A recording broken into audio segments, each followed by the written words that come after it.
cette idée que, en réalité, les peuples du monde entier, la planète entière allait communier sous les auspices du libre-échangisme, que la planète allait s'unifier progressivement et que tout ça déboucherait sur la paix éternelle, sous le double auspice du droit et du marché. Évidemment, tout ça ont été des erreurs et nous arrivons très précisément à un point où le problème n'est pas le problème du libre-échange tel que vous avez cité les deux mots sur lesquels on ne peut pas s'opposer, ni pour la liberté, ni pour l'échange. Le problème, c'est ce qu'on en a fait. On a fait du libre-échange une fin en soi. On a fait du libre-échange un impératif catégorique. Et on a vu pendant des années et des années le ravage que ça a produit dans le monde occidental, notamment sur les classes moyennes. Je redis simplement la fameuse courbe de l'éléphant de Branko Milanovic qui montre que, en réalité, dans ces traités de libre-échange, et la théorie économique un peu nouvelle nous l'apprend aussi, c'est que ça apporte très peu de croissance, mais... Alors que c'était censé être un moteur absolu de la croissance. C'était censé être un moteur absolu de la croissance. Est-ce que ça ne l'a pas été d'ailleurs pendant une certaine période? Bien sûr, ça l'a été, et ça a permis sans doute, dans les pays émergents de tirer de la pauvreté des centaines de millions de personnes. Mais ce qu'on n'a pas vu, c'était que ça creusait des inégalités. Et la fameuse courbe de l'éléphant, elle dit quoi?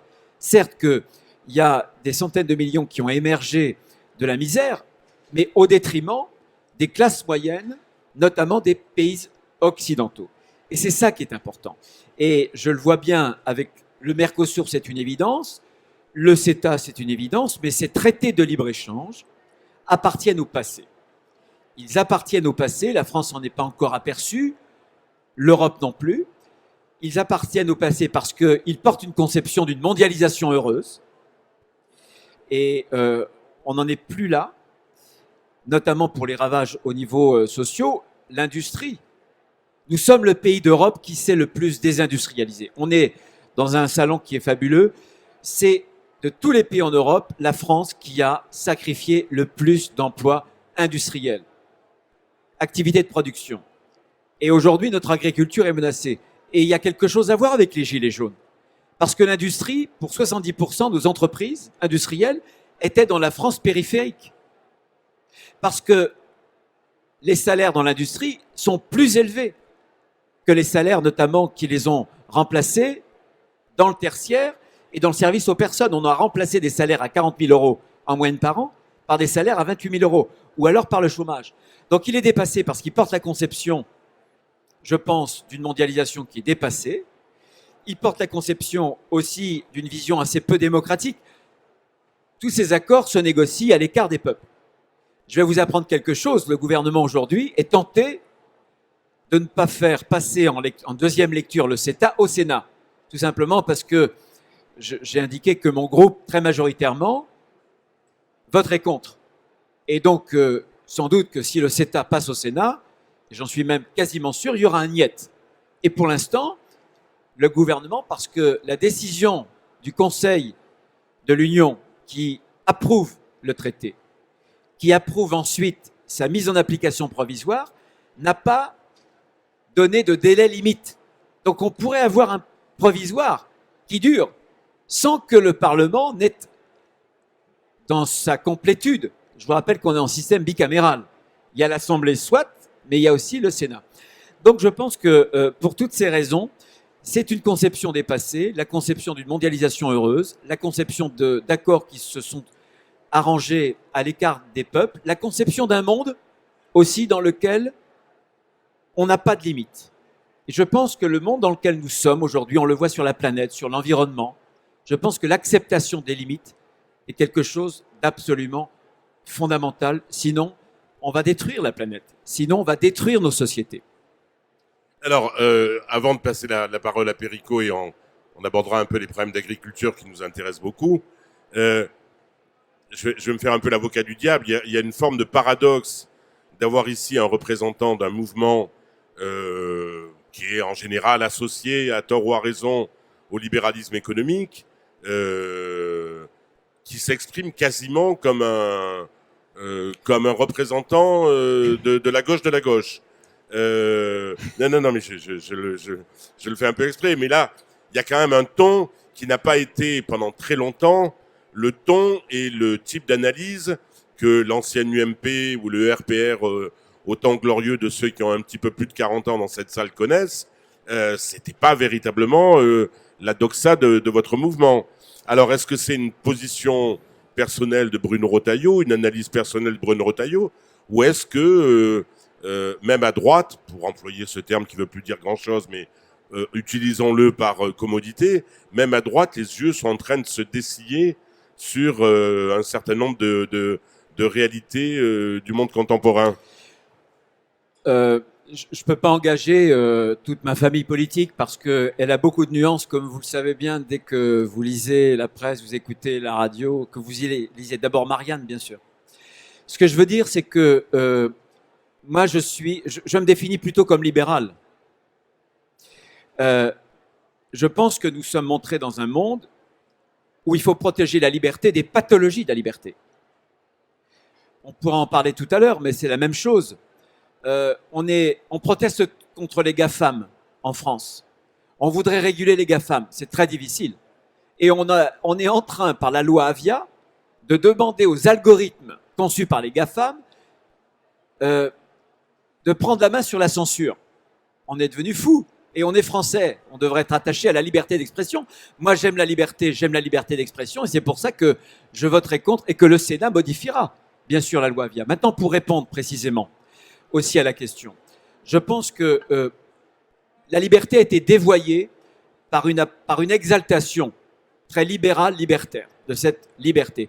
Parce que j'appelle, moi, les pathologies de la liberté, qui ne reconnaît pas des limites qu'on doit poser à la liberté, dans tous les domaines, y compris dans le domaine juridique. Si notre droit commun n'est que l'addition de libertés individuelles, vous n'avez plus, justement, de destin commun pour une communauté nationale. Et je le constate comme législateur très très souvent. Et par ailleurs, il y a une autre conception, je pense, de l'approche économique. Aujourd'hui, il fut un temps où, dans nos sociétés apaisées, la seule question, c'était la question de la redistribution des richesses.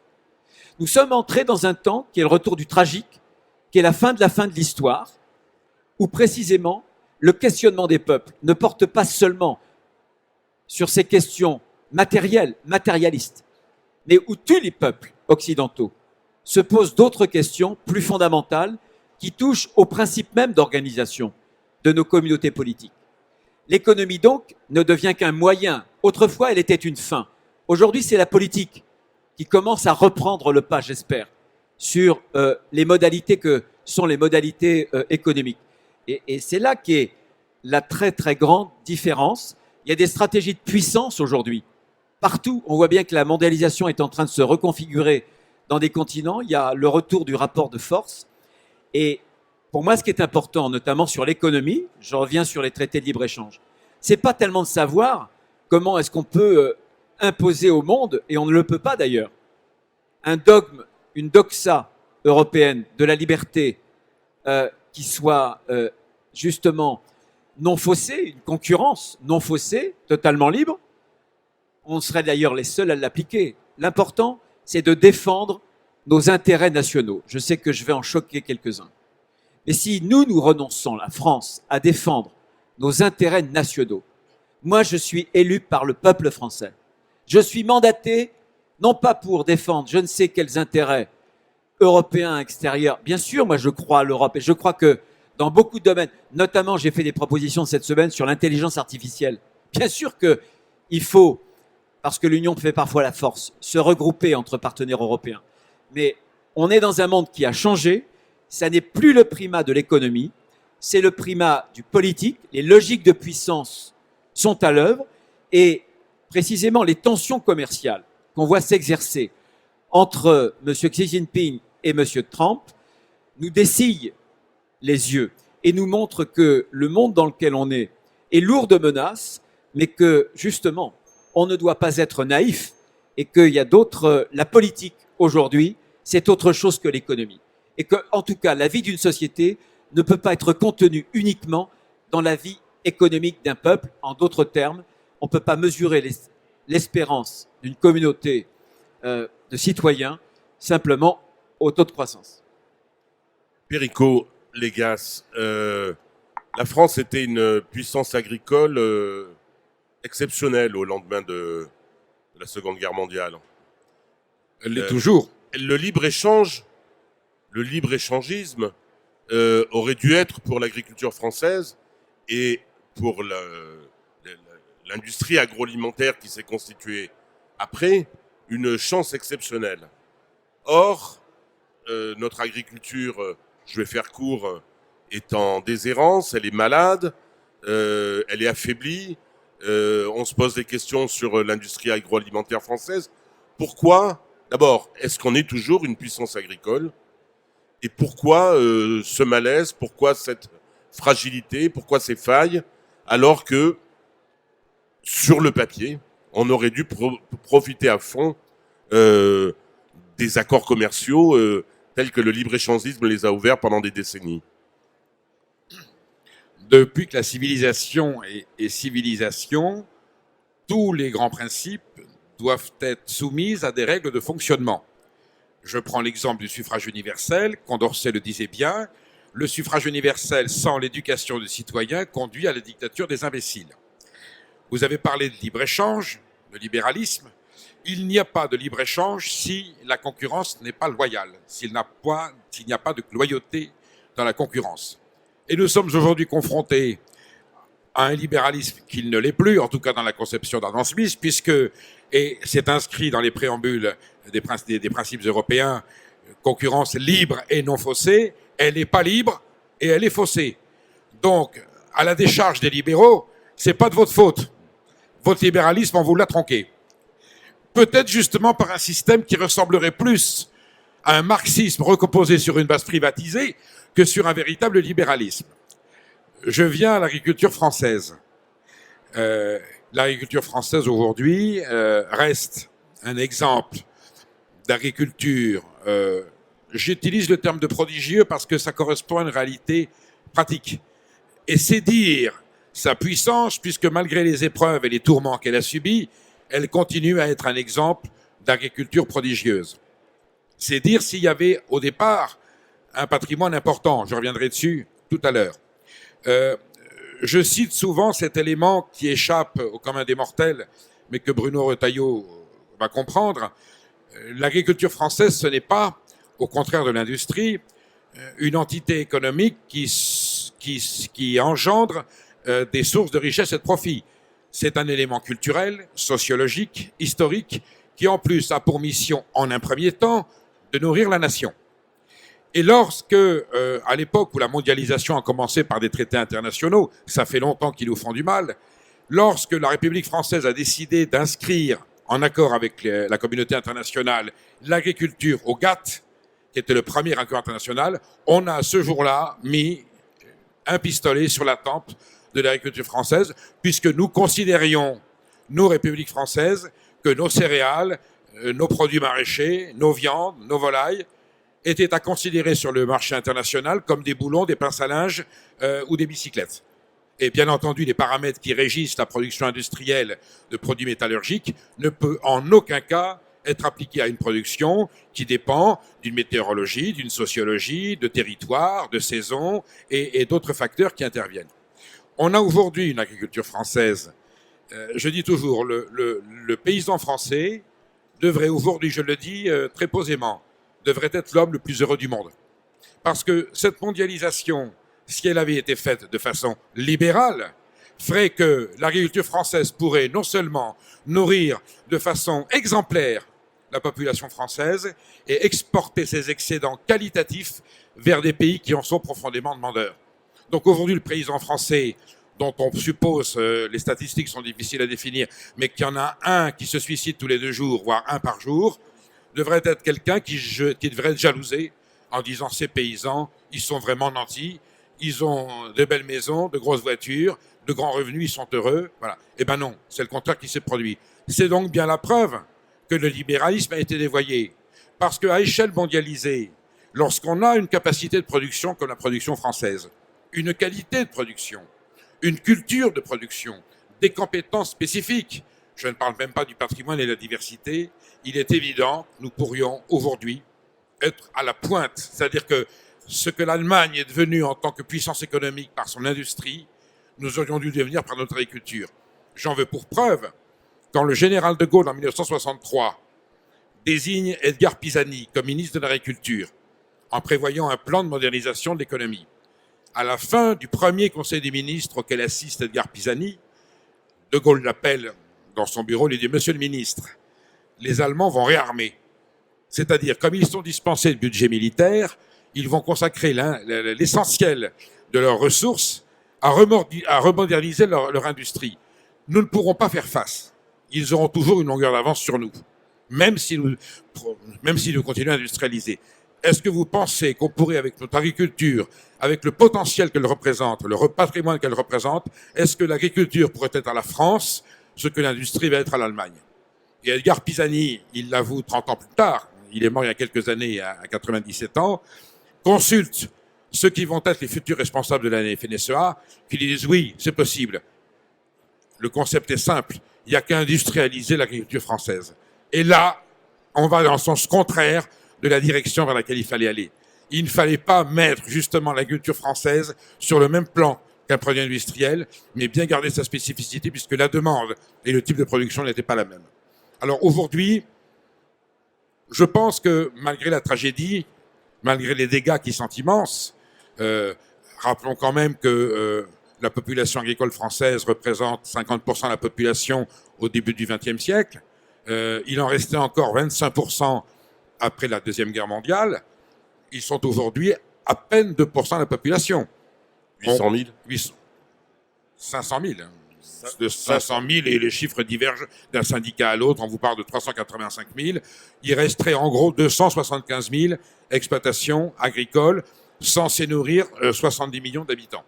On voit à quelle disparité les échelles sont en train de se mettre en place. On est confronté à un problème nouveau. Et c'est là où le libéralisme va aussi devoir s'adapter. La planète Terre s'est dotée d'une démographie, d'une population qui aujourd'hui n'est plus conforme à nos ressources naturelles. L'espoir est où?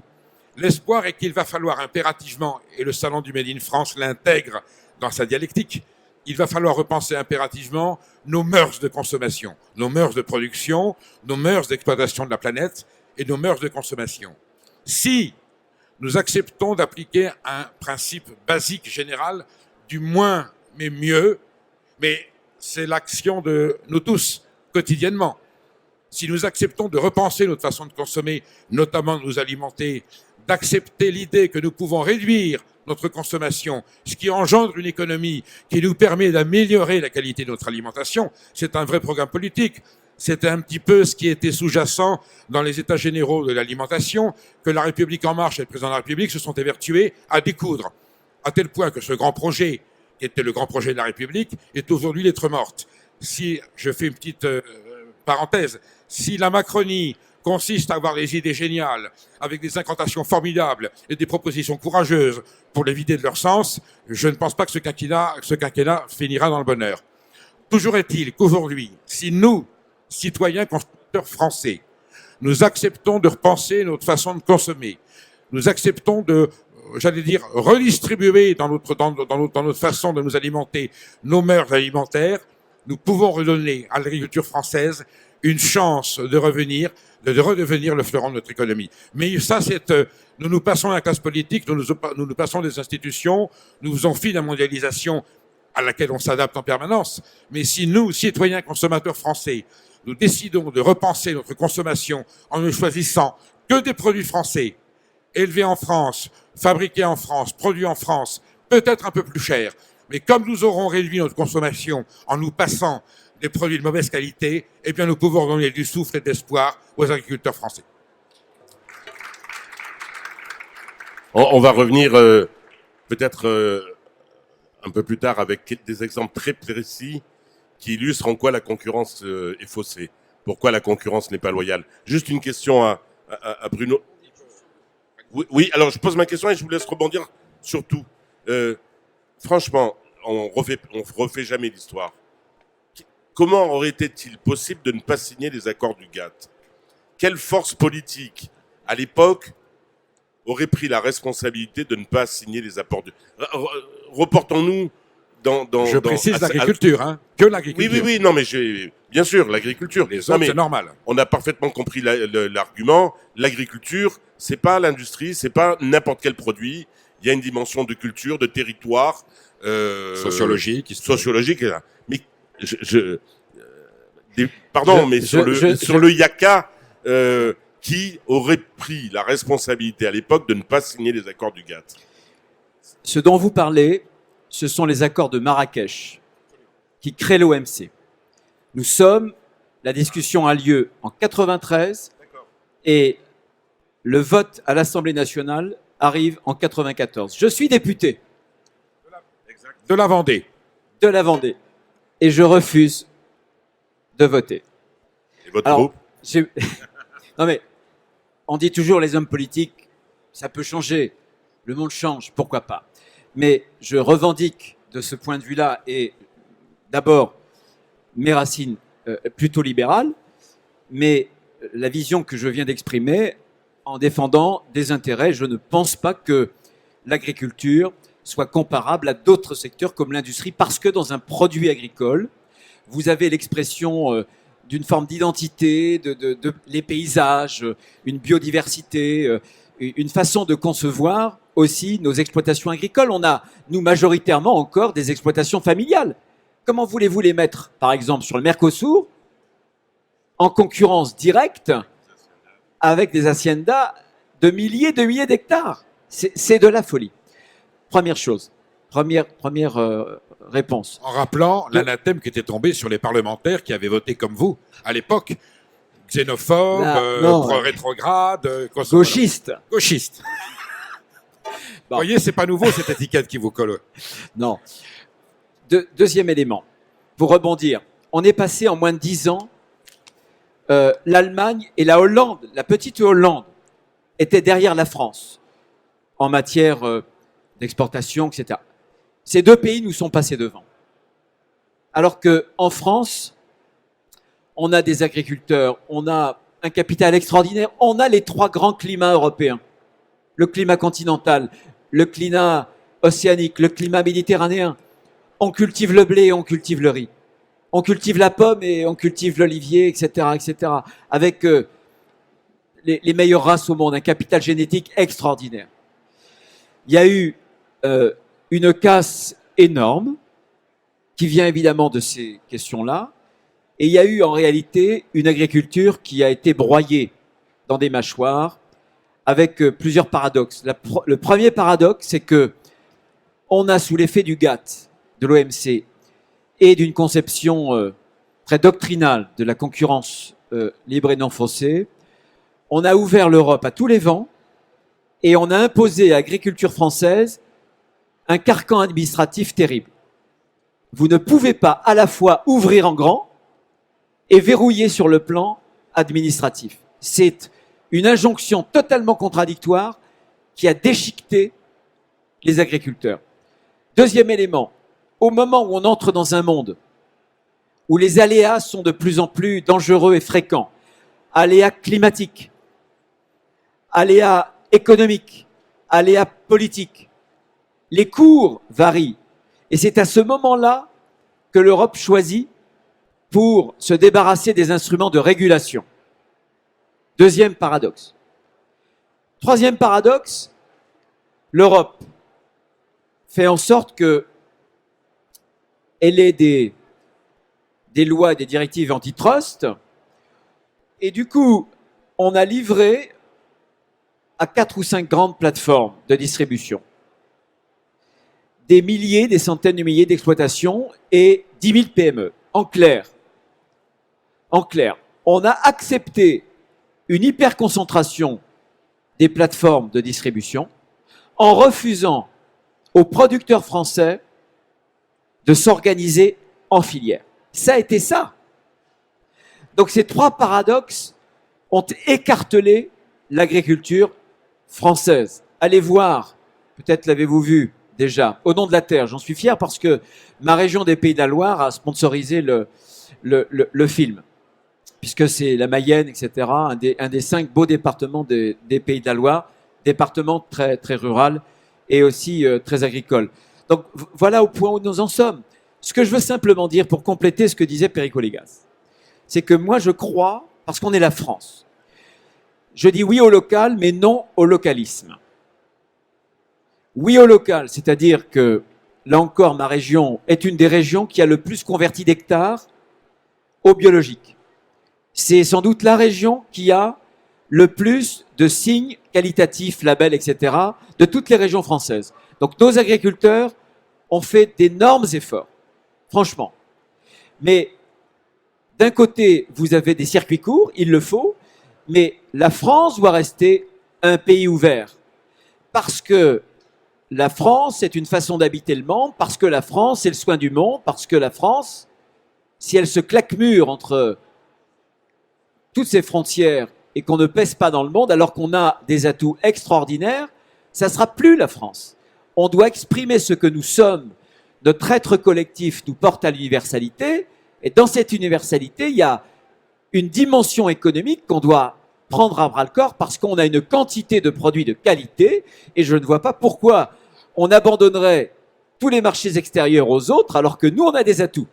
Donc, il faut être capable d'envisager une diversité de types d'agriculture. Voilà ce que je voulais dire pour compléter, mais je crois qu'on en a déjà parlé et je pense qu'on partage l'analyse. Alors, Perico Légas, est-ce que tu peux nous donner quelques exemples très concrets de la concurrence faussée? On en avait une discussion hier entre nous. Je trouvais que l'exemple était extrêmement parlant sur le problème des fromages au lait cru. C'est une marotte de Perico et de Marianne, et à juste titre, parce qu'elle raconte beaucoup de choses, justement, sur ces relations. Les fromages au lait cru aux États-Unis. Alors, cette nuit, en réfléchissant au débat, j'en ai trouvé une autre, plus en conformité avec nos débats. Je viendrai au fromage de lait cru. Mais celle-là, elle est pas mal aussi. Non, hein. non, mais je vais d'abord citer un cas très précis parce que c'est la continuité exacte de ce que Bruno vient de dire. Nous avons en France une production de lentilles historiques qui est la lentille du Puy. Et puis une deuxième production moins connue qui est la lentille du Berry. Parce qu'elle est qualitative, elle est soumise à des normes.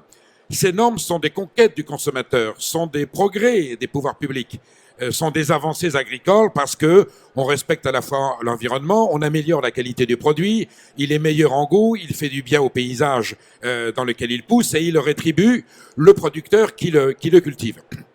Alors, par rapport à ça, paradoxalement, puisque nous avons cette avancée des normes qui suppose bien entendu que ça va coûter un peu plus cher. Rappelez-vous qu'on va en consommer un petit peu moins. Mais, parallèlement à ça, notre système de consommation normale est régi par 5 grandes centrales d'achat, entre 4 et 5, parce que du coup, comme elles ne peuvent pas s'étendre, elles se mangent les unes les autres. Un jour, on finira à 3, qui se partagent entre, toujours difficile à chiffrer, entre 88 et 92% du marché. Et cette logique de la grande distribution, c'est la devise de Leclerc, toujours moins cher. Donc d'un côté, on a une production agricole à qui on dit améliore ta prestation, quitte à monter tes prix, mais le consommateur, il trouvera son compte et le producteur aussi, et la grande distribution qui veut dire venez chez moi, je vais encore casser les prix. Et cette pauvre lentille du Puy, et surtout cette lentille du Berry, qui miraculeusement est arrivée à s'installer sur le marché en convertissant des zones maraîchères qui étaient destinées à d'autres cultures à la lentille. Elle est confrontée à l'arrivée de la lentille canadienne, toujours les Canadiens, décidément ils nous empoisonnent la vie, même si les Québécois sont des frères auxquels on tient. Et la lentille canadienne, qui elle n'est soumise à aucune contrainte, aucune norme, on les cultive où on veut, elles poussent comme ça veut, elles inondent le marché français, et les directeurs, les patrons de grandes surfaces, que ce soit dans le centre de la France ou ailleurs, pour plaire à leurs consommateurs à qui on expliquait qu'on va vendre moins cher, eh bien, explique aux producteurs de lentilles du Berry, eh ben, pour 12 centimes de moins, eh ben, j'ai la lentille canadienne. Donc, toi, tu rentres chez toi et on va prendre la lentille canadienne. Et aujourd'hui, nous avons des centaines d'hectares de lentilles du Berry qui avaient été convertis à cette merveilleuse légumineuse qui sont en train de disparaître parce que la grande distribution importe de la lentille canadienne. Voilà une aberration du libre-échange pas libre et faussé, dans une concurrence totalement déloyale qui fait un mal fou à notre agriculture. Question candide avant d'arriver au fromage. Comment ? Question candide avant que nous arrivions au fromage. On peut pas vendre notre lentille premium, même si elle est plus chère, aux Canadiens qui ont une lentille de Non. mauvaise qualité et respectant très peu de normes? Est-ce que là, il n'y a pas Non, la réponse. Là, c'est question du Candide. on va aborder. Parce qu'on on en va parle aborder le beaucoup point sensible. on en parle beaucoup de cette possibilité aussi Oui. de développer une agriculture premium en France qui pourrait éventuellement trouver ses parts de marché auprès d'un certain public. Non, il y a un troisième paramètre. Après avoir engueulé Bruno Retailleau, je vais engueuler le public. C'est à nous, citoyens, de prendre ce destin alimentaire en main. Je rappelle la phrase de Condorcet, sans des instructions publiques, le suffrage universel peut conduire à la dictature des imbéciles. Sans une connaissance, une éducation du consommateur vers ce qui est bon pour lui, bon pour son pays, bon pour son économie, on pourra proposer les meilleurs produits du monde à des tarifs acceptables. La masse continuera à aller vers le low cost, vers le moins cher. Et il est aujourd'hui important, et j'en ai convenu avec Bruno Retailleau, qu'après avoir appris à écrire, à lire, à compter, nous apprenions aux jeunes générations à consommer, bien entendu sur le plan alimentaire, redonner aux enfants le goût d'une pomme, d'un verre de lait, d'un morceau de pain, leur dire qu'une sole n'est pas un merlan, eux qui ne font pas la différence entre un chou-fleur et un radis, entre une courgette et un... Voilà, c'est dramatique l'ignorance aujourd'hui des adolescents. Si on rééduque le consommateur comme on a éduqué le peuple à s'emparer de sa liberté, de ses institutions. Autrement dit, ce que je vous demande, c'est pas seulement une souveraineté politique, c'est une souveraineté de consommateur. Soyez libres, disposez de votre budget et au lieu d'acheter des produits qui font du mal à notre pays, à l'environnement, à notre économie, à nos paysans, réduisez vos quantités si vous ne pouvez pas. Il y a encore des classes qui peuvent se permettre un supplément de 10-12%. Achetez des produits. Mais si vous ne savez pas que la lentille du Berry a besoin de vous pour exister, vous continuerez innocemment à acheter la lentille canadienne, et voilà, c'est fini. Donc là, il y a un formidable travail pédagogique, politique, parlementaire, éducatif à faire, et nous y allons tous, nous y atteler. Je peux avoir mon exemple sur le fromage? Je me souviens plus de la question, c'était le Alors, fromage. Le fromage au lait cru, qui, si j'ai bien compris, les Américains n'acceptent pas de fromage au lait cru, Voilà. à moins de... Alors, les Américains, j'adore ce peuple. C'est un grand peuple. Il nous a sauvés. Je suis profondément américanophile, mais pas la même que certains autres. C'est un peuple d'un protectionnisme formidable. Je vais même vous dire, les Américains sont des vrais nationalistes au sens noble du terme. Et les Américains qui sont venus en France, qui ont découvert les fromages français, les fromages qui puent, Dieu sait si on est caricaturé, mais c'est quand même ce qui fait venir en France 90 millions d'étrangers tous les ans. On dit qu'ils viennent voir le Louvre, la Tour Eiffel, pas du tout. Ils viennent bouffer notre fromage. Pourquoi? Parce qu'ils n'ont pas toujours la possibilité de les importer ni de les produire. Eh bien, les États-Unis, depuis 40 ans, ont instauré une règle très maligne. Ce sont des libéraux. On peut donc importer tous les fromages du monde aux États-Unis à condition qu'ils aient 60 jours d'affinage. Donc, sans rentrer dans le détail de production, à part le comté et le Beaufort, qui sont des fromages à pâte cuite qui se conservent, vous savez bien, 18 mois, 24 mois, 36 mois, tous les autres fromages, au bout de 60 jours, ils sont finis, c'est-à-dire qu'ils sont irrespirables. Donc, l'Amérique s'est blindée, elle importe quelques fromages qui ont 60 jours d'affinage, mais tous les autres, je fais allusion à notre camembert, à notre brie, à notre reblochon, 60 jours, il est inconsommable. Donc, il ne peut pas rentrer aux États-Unis à 15 jours, 3 semaines, 1 mois. Parce que pour la simple raison, c'est aujourd'hui, il est peut-être porteur d'une listeria, et les États-Unis ont dit, à moins de 60 jours, je ne peux pas combattre la listeria. Après 60 jours, la listeria a disparu, comme quoi les fromages au lait cru sont les plus sains par rapport aux fromages pasteurisés, puisqu'on sait scientifiquement qu'au bout de 60 jours, la listeria a été éliminée par les anticorps. Et donc, les États-Unis ont développé chez eux, dans des États qui ressemblent un peu à nos campagnes françaises, puisqu'il faut bien, ils sont quand même notamment dans le l'Est, Maine, bon, on va dire toute la côte Est, et puis un petit peu de... Ils ont développé des fermes, aussi rurales que les nôtres. Alors, il n'y a peut-être pas un béret, la gitane papier maïs et le sabot, mais ils sont tout comme. Ce sont des paysans américains qui sont venus apprendre à faire des fromages au lait cru, se sont imprégnés de toutes nos cultures, de toutes nos traditions. Alors, ils ont poussé le vice parce qu'ils mettent de la musique dans les tables. Donc, le reblochon américain, les vaches écoutent du Bach, le camembert, c'est du Beethoven. Ils ont une production fromagère au lait cru fermière, qu'ils vendent à de formidables fromagers à New York, Washington, Los Angeles. Et aujourd'hui, alors, le problème, c'est que, et je suis là dans la fiction absolument tragique, je vois le moment où nos paysans français producteurs de fromages fermiers auront disparu, éliminés par cette concurrence déloyale, et quand on voudra se taper un bon camembert, un brie ou un roquefort, il faudra importer du fromage des États-Unis. Voilà où on est, le paradoxe du libéralisme mondialisé. Je me réjouis pour l'Amérique, mais c'est quand même triste d'en arriver là. C'est un scénario plausible? Non, mais il a. Non, mais Si Non, la mais cour, Perico n'a- il a pas. si la cour continue Vous n'avez comme pas ça. été au bout de la démonstration, parce que Je vous la laisse, Non, je vous mais la faut laisse. expliquer ce qui se passe entre quelques grands groupes sur le fromage, sur le camembert. Alors la Bah, vérité, faut le dire. Non, mais la vérité, c'est tout ça. Ah, il est tout timide là, il est- tout d'un il est coup. timide. Non, non, mais Si. pour moi, c'est acquis. Il y a des grands groupes. Aujourd'hui, fierté française, le groupe Lactalis, originaire de la Moyenne, que Bruno Retailleau connaît bien, Monsieur Beignet, Monsieur André Beignet, dans les années 30, se promenait avec une voiture à chien pour ramasser des fromages dans les fermes de la Mayenne. Et aujourd'hui, son petit-fils Emmanuel est patron du premier groupe laitier mondial. Donc, on est dans une mondialisation réunie, entreprise française, ça, voilà.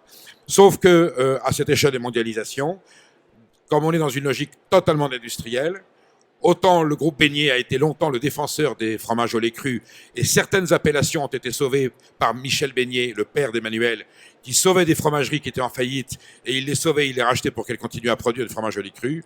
Aujourd'hui, la logique est simple, mais c'est pas Emmanuel Beignet qui est responsable. C'est Michel-Édouard Leclerc qui dit à Emmanuel Beignet, il faut que tu me fournisses des fromages suffisamment aseptisés pour que je puisse les garder 1 mois ou 1 mois et demi sur mes rayons.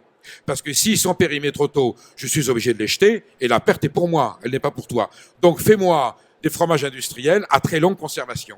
Et on a décidé un jour que le fromage au lait cru, qui est un merveilleux fromage, mais aux capacités de vente et de conservation étant réduites, était beaucoup moins intéressant que le fromage au lait pasteurisé, qui peut rester 1 mois et demi sur les rayons de la grande distribution. L'enjeu, il est juste là. Donc là aussi, j'interpelle le public. Ne m'achetez plus jamais, alors je ne dis pas la marque parce que j'ai perdu un procès face à président. Voilà.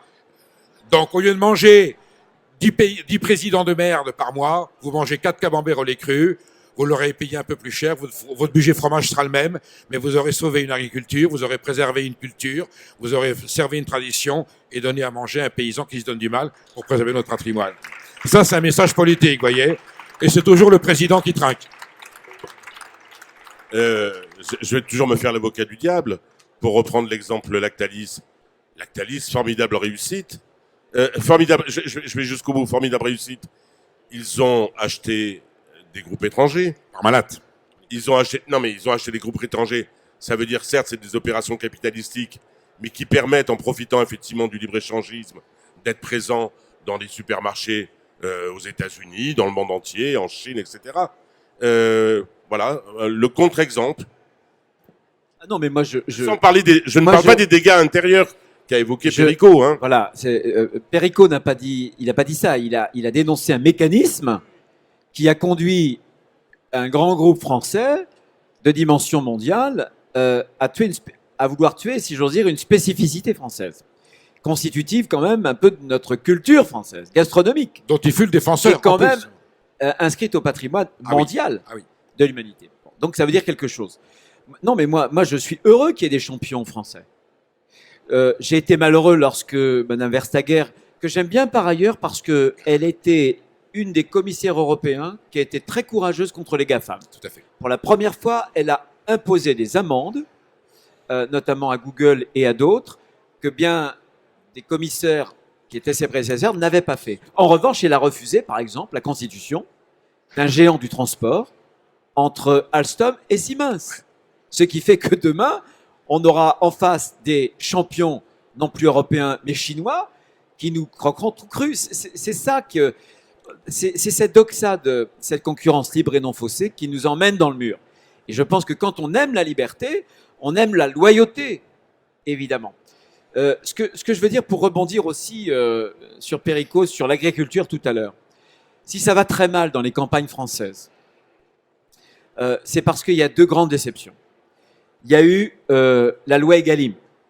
On a dit aux agriculteurs, Emmanuel Macron a fait à Rungis un grand discours, et moi ça m'avait scotché, je me dis ce type-là c'est pas Jupiter, c'est Dieu. Le 11 octobre. 11 octobre 2017. 11 octobre 2017. Il se pointe à Rungis, il fait un grand discours et dit maintenant on va changer de monde. Le nouveau monde, ce sera des prix pour les agriculteurs rémunérateurs, construits les prix à partir des coûts de revient. Je dis Coco, si tu fais ça, je vote pour toi. Comme le veut le libéralisme, nous sommes Comme le d'accord. veut le libéralisme. Il fait la loi Egalim qu'on passe au Sénat, qui va, parce que le Sénat est peut-être une vieille institution, mais on a des agriculteurs qui sont sénateurs, des gens qui ont les pieds dans la glaise, et on dénonce un certain nombre de choses. Aujourd'hui, 1 an après, la loi Egalim, c'est quoi? C'est une immense déception. Pourquoi? Parce que la certitude, c'est que ceux qui ont le plus gagné, c'est la grande distribution, notamment parce que les promotions ont été encadrées et parce que la rehausse du centre de revente à perte, on ne va pas être trop technique, c'est la distribution qui s'est mis ces marges-là dans la poche. Et puis, les grandes marques, Coca, Nestlé, etc. Pas les PME, pas les agriculteurs. Première déception. Deuxième déception, le CETA. Comment dire aux agriculteurs avec l'agrobashing? Évidemment, l'agribashing, moi j'habite le milieu rural. J'habite là où je suis né, commune de 1600 habitants, dans une ferme. Je suis environné de des gens que j'ai connus depuis tout petit qui sont agriculteurs. Mais beaucoup ne supportent pas certaines pratiques agricoles, parfois à juste titre. Franchement, quand je vois les évolutions qu'ils ont été capables de faire, je retire mon chapeau. Le problème, c'est qu'on est très exigeant avec eux, et on a raison. Et un jour, on vient leur dire, écoutez, vous devez toujours mieux faire. On est sans doute l'agriculture qui, sur le plan environnemental et sanitaire, et je pense, on est au premier rang. Et on voudrait admettre sur le sol français des produits, soit canadiens ou brésiliens, qui sont fabriqués avec des pratiques qu'on interdit en France et avec des molécules, par exemple l'atrazine, qui est interdite sur le sol français, qui reviendrait par la voie justement de ces accords de libre-échange. Je vais vous dire, c'est ce qui désespère les agriculteurs français. On leur a vendu des prix qui seraient rémunérateurs. Ils n'ont rien vu venir. On leur a dit, les EGA, les États généraux de l'alimentation, montez en gamme. Ils veulent monter en gamme et on leur dit, attendez, vous allez monter en gamme, mais pendant que vous allez monter en gamme, pendant que vous allez accepter de nouvelles contraintes, on va faire rentrer sur le sol français et européen des produits qui, eux, seront exonérés de toutes ces contraintes. C'est à rendre fou. Question tabou, qui peut sembler invraisemblable, parce que la montée en gamme, elle ne correspond pas simplement à des directives, c'est un mouvement de la société. Difficile de s'y opposer. Mais est-ce qu'il faut faire machine arrière? Est-ce qu'on a trop de normes, effectivement? Non, mais il y a... Est-ce que pour s'aligner sur une concurrence qui, elle, en a beaucoup moins, il faut revoir le système? Il faut se protéger. Il faut évidemment se protéger. Parce que nous, dans cette salle-là, nous sommes schizophrènes. Nous voulons tous une agriculture de très haute qualité, environnementale en termes de santé publique. Évidemment, ça c'est notre demande quand nous sommes citoyens. Et puis quand on va, j'y vais pas beaucoup, dans les grandes surfaces, on va aller au prix le moins cher. Et ça c'est une injonction là aussi totalement paradoxale pour les agriculteurs. Et je pense que la voie, c'est certainement pas de renoncer à la qualité. La qualité, c'est l'avenir. Je pense que le XXe siècle, on n'a pas le temps de traiter ce sujet, avec le Fordisme, c'est un siècle industriel. C'est le siècle où la quantité s'impose, où la massification s'impose, y compris dans l'éducation nationale, qui est aussi une forme de démocratisation, mais avec malheureusement des effets de bord. Taux de réussite à 80%. Ouais, exactement. Donc, Jean-Pierre le Chevènement. siècle de la quantité. Et le XXe siècle, XXIe siècle doit être le siècle de la qualité. J'y crois profondément pour accepter les limites d'un monde nouveau et faire en sorte qu'on puisse redonner espoir. Mais on n'y arrivera pas si on ne se protège pas. Et c'est un libéral qui vous le dit. Hein. Grande distribution, combien d'emplois? Mais ça n'a rien... Vous le connaissez, l'argument? Oui, mais je sais bien. Un emploi dans la grande distribution en détruit 3 dans le périmètre où il s'installe. Voilà. Merci pour la réponse. D'autant plus qu'ils vont automatiser les caisses et qu'on aura encore moins d'emplois. Hallucinant. Donc non, mais je pense que voilà, on n'a pas à choisir. On fait le choix de la qualité, voilà. Et croyez-moi, les jeunes agriculteurs qui sont formés aujourd'hui sont de plus en plus pointus parce que si on veut une agriculture de qualité, il faut connaître parfaitement les techniques du vivant. Il faut être capable. C'est pas une agriculture nostalgique. Il faut être capable d'intégrer des nouvelles technologies qui nous permettront justement d'avoir des bonnes doses au bon moment, de façon parcimonieuse. Alors, juste un mot en disant, là, il y a une solution, et contre toute attente, elle est européenne. La France ne va pas se protéger. On n'a pas encore utilisé le mot de protectionnisme, parce que comme populisme et souverainisme, il est très dangereux. Mais voilà, le protectionnisme, il n'y a rien de méchant. Tous le font. L'Allemagne le fait elle-même à l'intérieur de l'Europe. Quand je dis se protéger, c'est bien entendu protection européenne. Protection européenne. Évidemment. Et donc, si nous revenions tout simplement à l'un des prémices fondateurs de l'Europe, qui est la préférence communautaire, ce que nous disons tout simplement, est-ce qu'on peut d'abord regarder dans le marché des 28 si notre consommation nationale peut se satisfaire de la production européenne, et si nous ne trouvons pas le produit à ce rapport qualité-prix, à ce moment-là, on peut ouvrir les frontières pour aller chercher à l'extérieur.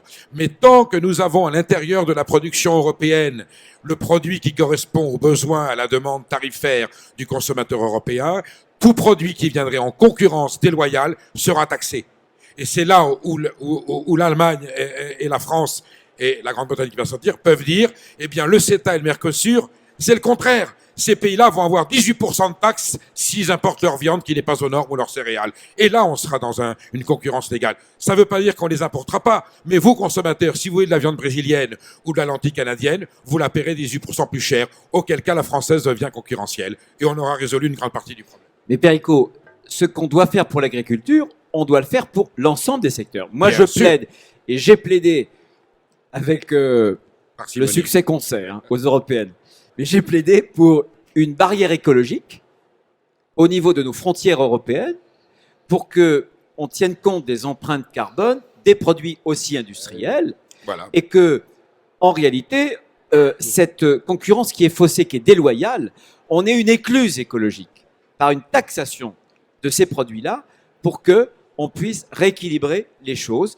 Et je crois que la planète s'en sentira mieux, mais nos sociétés, Mais bien parce sûr. qu'on ne mettra pas en concurrence des salariés français qui ont un salaire et une protection sociale qui est incomparablement supérieure à celle qu'elle est dans des pays de l'Est ou d'Asie. Je vais caricaturer sur la question de la protection. Les Américains interdisent nos fromages au lait À moins de 60 jours. à moins de 60 jours. On fait comment, nous, pour interdire les GAFA? On n'interdit rien du tout. Non, mais on fait comment pour se protéger des GAFA? On régule. Même la justice française, il y a eu un arrêt de la Cour d'appel qui annulait une condamnation de Google. Alors, Même notre système de droit français alors, nous dépossède de ces possibilités. là, vous m'emmenez sur un chemin. J'étais pendant 10 ans, c'était une de mes spécialités parlementaires. Bon, le numérique. Je pense d'ailleurs, entre nous, que même si 50 procureurs américains se sont saisis pour savoir si les lois antitrust doivent être appliquées, je ne crois pas un seul instant au démantèlement des GAFAM. Parce qu'il y a les BATX, et je pense que les GAFAM sont l'état profond américain. Ils ont été créés par la DARPA, c'est-à-dire par l'organisme chargé d'orienter la recherche publique et les crédits publics. C'est c'est des milliards, ça n'a rien à voir avec ce que nous on fait, ni en France, ni même en Europe, même en agrégeant. Absolument. Et aujourd'hui, je me suis amusé pour un travail récent à calculer le nombre de collaborateurs des GAFAM que les GAFAM avaient recrutés de la Maison-Blanche et de l'administration américaine, 200. Et inversement. Donc l'État profond américain, croyez-moi, aujourd'hui, les grandes oreilles, c'est pas ce que faisait M. Obama seulement en écoutant le téléphone portable de Mme Merkel. C'est aussi, bien sûr, par l'intermédiaire de Google, etc. Il y a des solutions. J'en prends quelques-unes. Je les jette rapidement. Je les énumère. Je suis pour la patrimonialisation des données individuelles. Voilà. Je peux expliquer ce que c'est. Gaspard Koenig, très libéral, le propose. Je le propose aussi. Deuxièmement, je suis pour une instance de régulation de l'intelligence artificielle. Jamais nous n'aurons les codes sources. En revanche, je pense que on peut contrôler la transparence et on peut contrôler que les intelligences artificielles fournissent le service qu'elles sont censées rendre, sans distorsion, comme un autre produit, une sorte de DGCCRF, ça peut fonctionner. Je suis pour que on puisse lutter, comme les Britanniques ont fait, en créant la 77e brigade dans l'armée britannique contre des cyberattaques qui viseraient à déstabiliser la démocratie française. Ce sont l'espace numérique et le seul espace de déploiement de la puissance créé par l'homme. Ni l'espace au sens physique du terme, ni la mer, ni la terre n'ont été créés par l'homme. L'espace numérique, oui. Et on en fait une arme. Et c'est quelque chose d'extrêmement dangereux. On pourra tuer demain. Voilà. Donc je pense qu'il faut se saisir de ces choses-là. Je pense, moi, je suis favorable à ce que l'État français, pour les données publiques, ait un hébergement sur le sol français. Je suis favorable à un cloud public 100% européen. C'est la façon de contrer une loi américaine que les Français ne connaissent pas.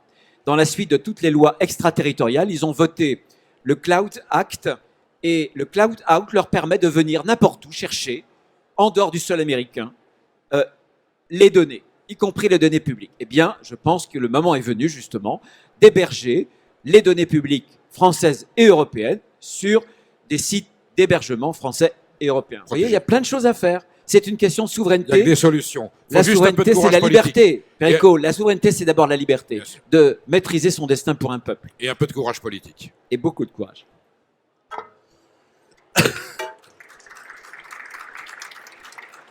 Est-ce que vous avez des questions à poser à nos... Oui, oh là là, pas mal de questions. Alors, on va peut-être donner un micro. Ah non, il y a un micro... Ouais, voilà. Bah, vous avez un micro. Non, je pense que c'est vous qui... Je pense que c'est vous qui allez tenter de... Non, vous êtes... Ah, vous êtes devant.